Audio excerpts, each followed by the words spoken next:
कई बार मनुष्य अपने जीवन में आ रहे संकटों से मुक्ति पाने के लिए किसी विशेष मंत्र का जाप करता है, लेकिन मंत्र का बिल्कुल शुद्ध उच्चारण करना चाहिए। और अगर आप शुद्ध उच्चारण नहीं करेंगे तो उसका फल आपको गलत भी मिल सकता है। कई लोग कहते हैं कि देवता भाव देखते हैं, वो शुद्धि और अशुद्धि पर ध्यान नहीं देते। कहना तो उनका भी सही है, इस संबंध में एक प्रमाण भी मिलता है। मूर्ख व्यक्ति कहता है ओम विष्णाय नमः, ज्ञानी व्यक्ति कहता है ओम विष्णवे नमः।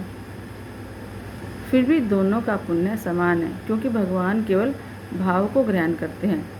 जब कोई भक्त भगवान को निष्काम भाव से बिना किसी स्वार्थ के याद करता है, तब भगवान भक्ति क्रिया और मंत्र की शुद्धि अशुद्धि के बारे में ध्यान नहीं देते, वो केवल भक्त का भाव देखते हैं। लेकिन जब कोई व्यक्ति किसी विशेष मनोरथ को पूरा करने के लिए किसी मंत्र का जाप या स्तोत्र का पाठ करता है, तब उससे संबंधित देवता उस व्यक्ति की छोटी से छोटी क्रिया और उसके उच्चारण पर बहुत ध्यान देते हैं। जैसा वो जप या पाठ करता है, उसको उसी प्रकार से फल प्राप्त हो जाता है। एक बार एक व्यक्ति की पत्नी बीमार पड़ गई। वो व्यक्ति पंडित जी के पास गया और पत्नी की बीमारी के बारे में समस्या बताई। पंडित जी ने उस व्यक्ति को एक मंत्र जाप करने के लिए दिया। मंत्र था भार्या रक्षतु भैरवी, अर्थात हे भैरवी माँ, मेरी पत्नी की रक्षा करो। वह व्यक्ति मंत्र लेकर घर आ गया और पंडित जी के बताए मुहूर्त में जाप करने बैठ गया।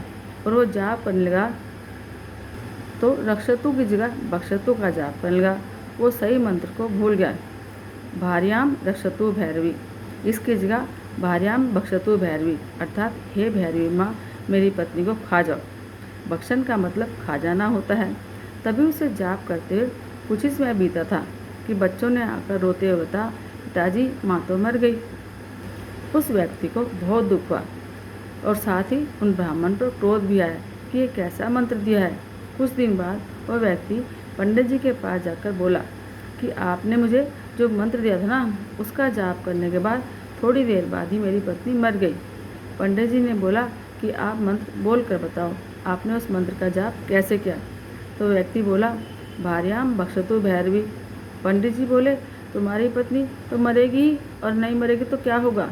एक तो पहले ही वह मरने की अवस्था में थी और रही सही कसर तुमने पूरी कर दी, रक्षतु की जगह बक्षतु लगा दिया। अब बक्षतु का मतलब है खा जाओ, और तुम दोष मुझे देते हो। उस व्यक्ति को अपनी गलती पर बड़ा पश्चाताप हुआ। उसने पंडित जी से उस बात के लिए क्षमा मांगी।